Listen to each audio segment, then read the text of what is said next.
जो कमा रहे हो वो देखते चलो, क्योंकि आप जो कमा रहे हो वही तो आपको मिलेगा। आप पाप कमाते हो तो आपको पापों का फल भोगना पड़ता है, कष्ट के रूप में, दुख के रूप में। फिर आप क्या कहते हो, भगवान तूने हमें बड़े दुख दिए। भगवान किसी को दुख नहीं देते। जो आपने पाप कर्म कमाए हैं वो पाप भोगेगा कौन? अवश्यमेव भोक्तव्यम कृतम कर्म शुभाशुभम। जो कमाया है भोगना पड़ेगा ना। पाप कमाए हो, पेड़ बोए बबूल का, तो आम कहां से आए? अब जो तुमने पाप किया है, किसी को बेवजह सताया है, मार डाला है, उसे परेशान किया है, किसी से रोटी छीन ली, ये पाप जो कमाया है ये भोगना तो पड़ेगा ना।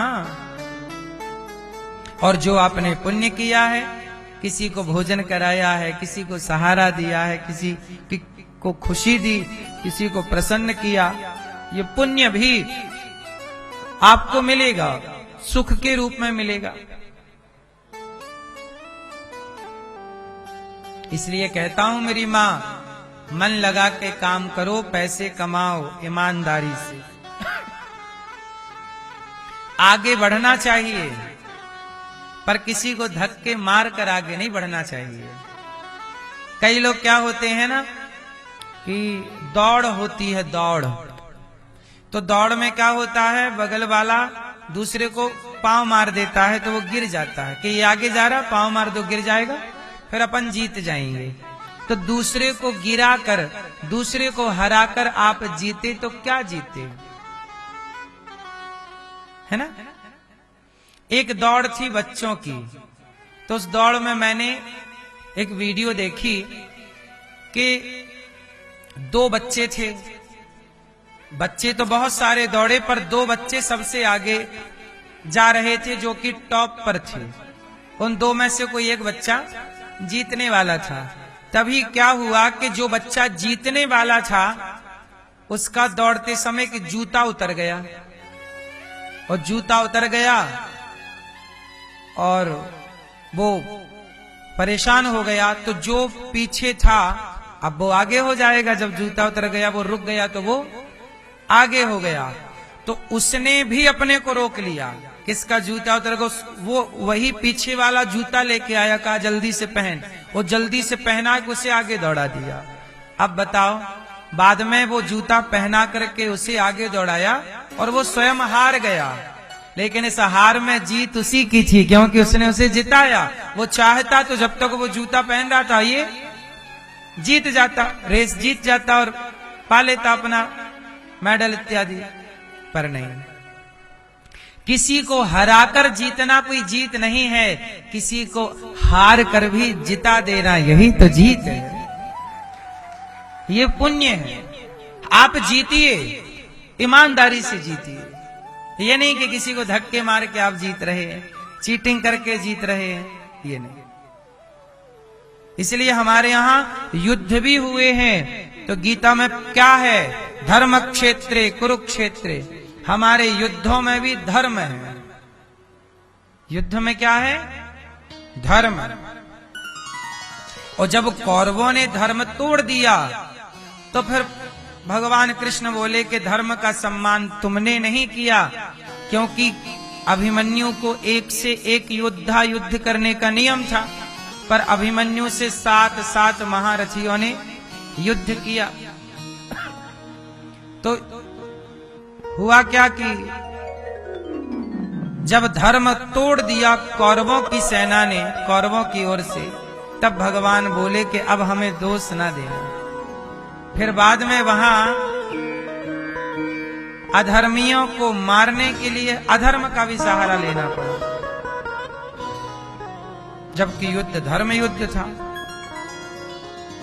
तो कुल मिलाकर के आपको केवल ये कहना चाहते हैं कि कई बार सच बोलना धर्म हो जाता है, तो कई बार झूठ बोलना भी धर्म हो जाता है। झूठ बोलना पाप है, झूठ बोलना, पर कुछ जगह ऐसी है जहां झूठ बोलना भी पुण्य हो जाता है।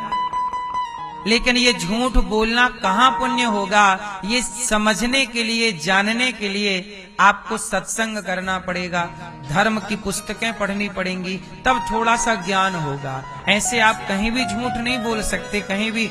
अच्छा, सच बोलना भी कई बार पाप हो जाता है। क्यों? कई बार सच बोलना भी पाप हो जाता है। जैसे कसाई ने पूछा कि गैया कहाँ गई, आपने सच बता दिया कि वो गई गैया।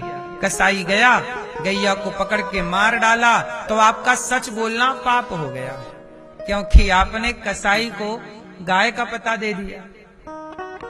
लेकिन आपने झूठ बोल दिया, गाय इस तरफ गई है, और आपने बोल दिया कसाई को कि आप उस तरफ गई है गाय। आपने झूठ बोल के कसाई को भटका दिया दूसरे रास्ते पर। इतने में गैया और दूर निकल गई और गैया सुरक्षित हो गई। तो आपने गाय की रक्षा के लिए यदि झूठ बोल दिया तो वह झूठ भी सच के बराबर है।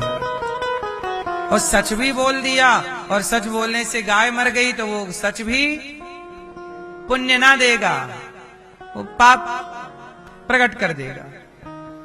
बोलो हाँ। तो कहाँ सही बोलना है, कहाँ झूठ बोलना है, यह भी तो धर्म है।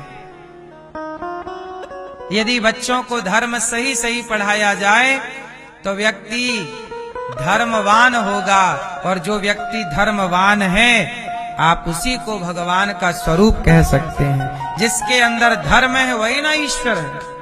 रामो विग्रहवान धर्म, राम को भगवान क्यों माना गया? क्योंकि राम के अंदर धर्म है।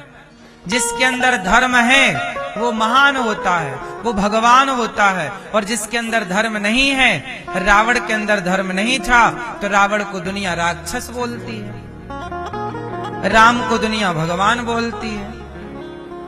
बोलो हाँ कि ना है?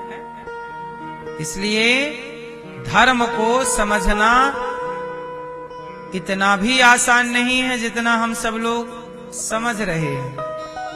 इसलिए कहते हैं धर्म को जानने के लिए सत्संग करना होगा, कथाएं सुननी होंगी। जब आप नित्य कथाएं सुनेंगे तब कुछ धर्म का पाठ पढ़ पाएंगे, समझ पाएंगे। भगवान कृष्ण भी बोलते हैं कि झूठ बोल दो। कहा? महाभारत का एक उदाहरण मैंने कई बार आपको दिया कि धर्मराज युधिष्ठिर से भगवान ने कहा कि कह दो कि अश्वत्थामा मारा गया गुरु द्रोणाचार्य को। ये झूठ था, पर भगवान बोल रहे हैं कि बोल दो, क्योंकि वहां झूठ बोलने से पांडवों की जो निरपराध सेना थी वो बच जाती, क्योंकि गुरु द्रोणाचार्य उस दिन के युद्ध में निर्दोष सेना को मार डाल रहे थे, मारे जा रहे थे। तो हत्या सेना की ना हो, यदि झूठ बोलने से किसी निर्दोष हजारों प्राणियों की रक्षा हो रही है तो वहां झूठ बोल देना धर्म है। वही भगवान कहते हैं कह दो कि अश्वत्थामा, गुरु द्रोणाचार्य का बेटा अश्वत्थामा मारा गया, बोल दो। कह दिया कि नहीं मैं नहीं बोलूंगा, तब हाथी को मारा अश्वत्थामा नाम के। धर्मराज ने बोला कि नरोबा कुंजरोबा, हाथी मारा गया कि मनुष्य। तब तक भगवान ने शंख बजा दिया। तो सच बोलना भी धर्म है और झूठ बोलना कहाँ धर्म है, ये समझने का विषय है। अपने निज स्वार्थ के लिए बोला गया झूठ पाप है, पर समाज के कल्याण के लिए बोला गया झूठ पुण्य है। बस इतनी सी परिभाषा जान लो।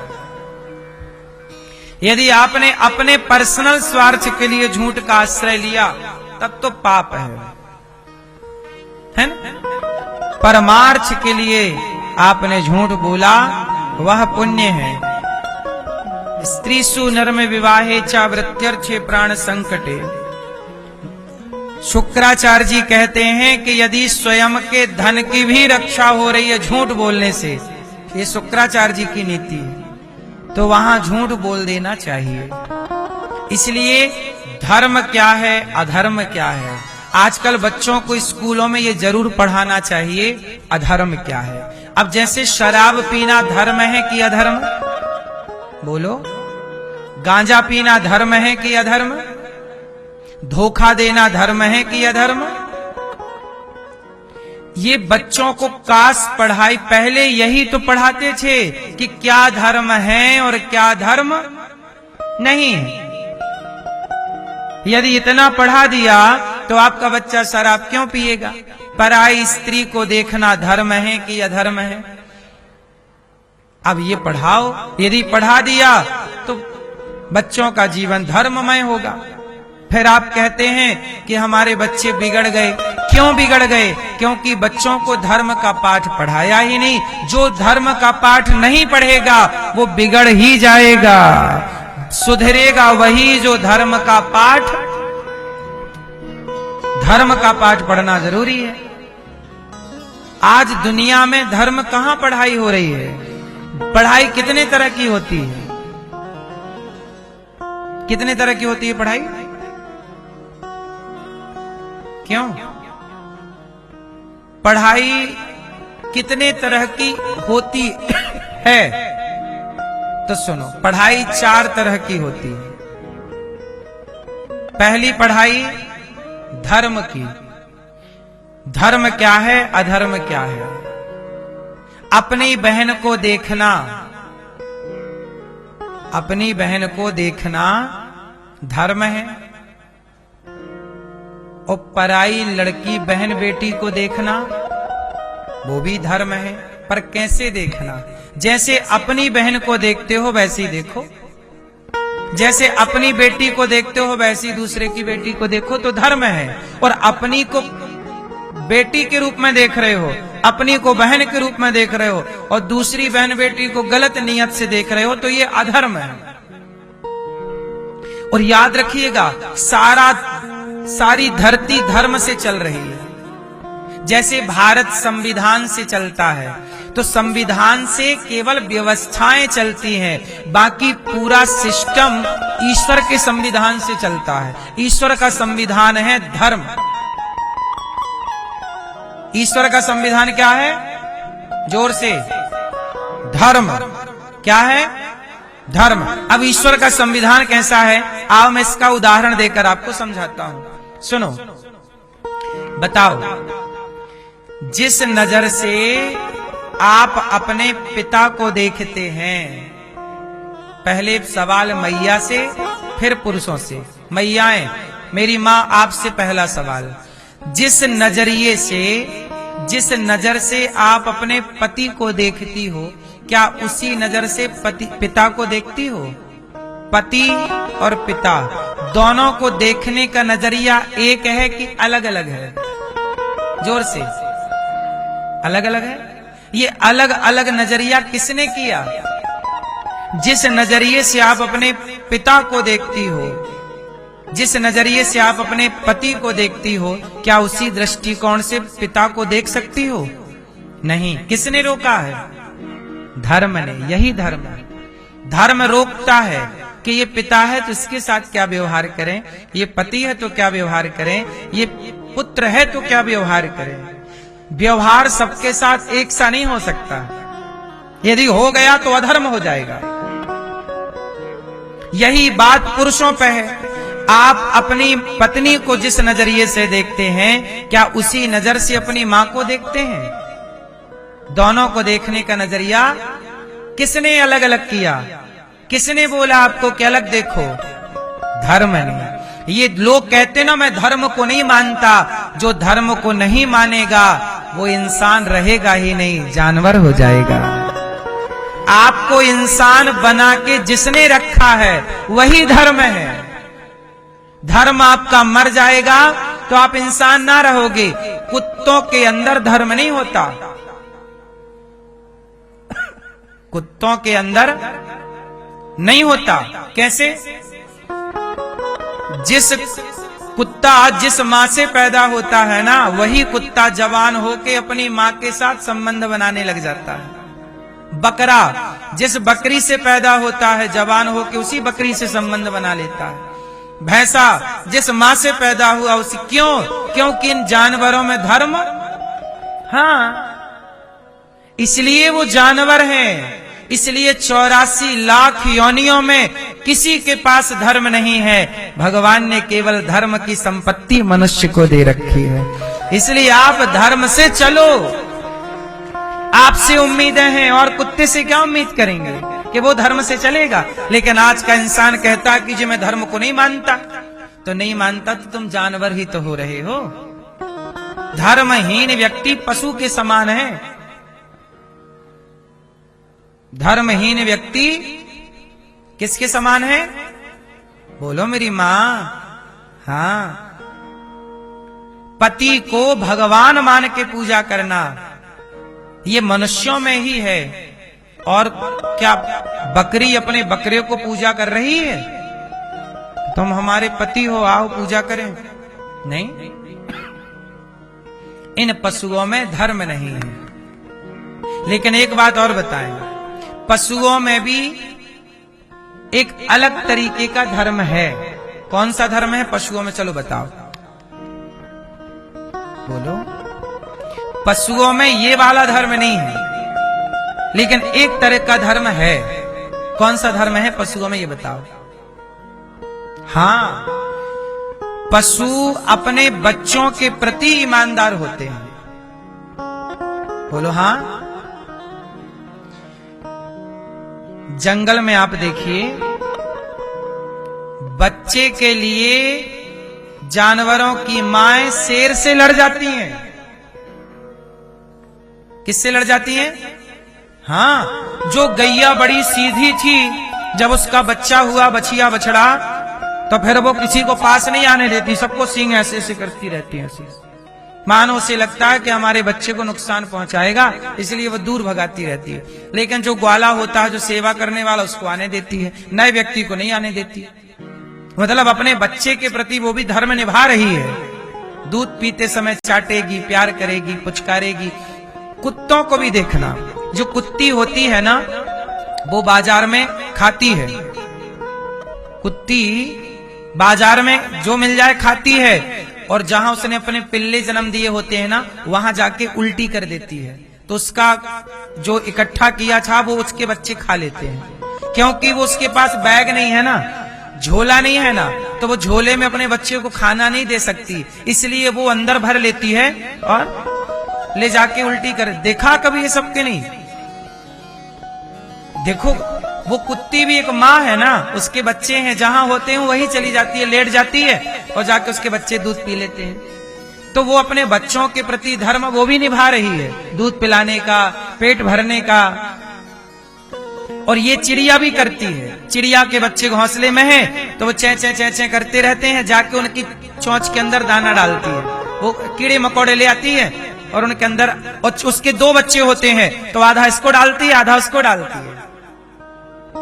बोलो हाँ। तो पेट भरने का ज्ञान अपनों कहते, अपना हित अनहित, अपने बच्चों से प्यार तो पशु पक्षी कुत्ते बिल्ली भी करते हैं, लेकिन आप इंसान हैं, अपनों के साथ सबका ख्याल रख सकते हैं। इसलिए सबकी सेवा करने वाला, सब में ईश्वर को देखने वाला केवल मनुष्य। इसलिए 84 लाख योनियों में आप सबसे श्रेष्ठ हैं। इसलिए आप लोगों से ऐसा कोई भी काम ना हो जाए जो श्रेष्ठ ना हो। आप श्रेष्ठ हैं तो अपने जीवन में श्रेष्ठ धर्म का आचरण कीजिएगा। प्राण जाए तो चले जाएं, पर धर्म ना जाने पावे जीवन से। प्राण जाए पर, इसलिए ये दास अनिरुद्ध आपसे बार बार कहता है कि खाना पीना तो सब जानते हैं, पर खाने से पहले किसी को खिलाना ये केवल मनुष्य जानता है। इसलिए हम सभी में बांट कर खाएं, उसे इंसान कहते हैं। इसलिए गौरी गोपाल आश्रम में निवेदन आपसे है कि गौरी गोपाल आश्रम में जो वृद्ध माएं रहती हैं 310, उन माओं को भी आप थोड़ा अन्नदान किया करो।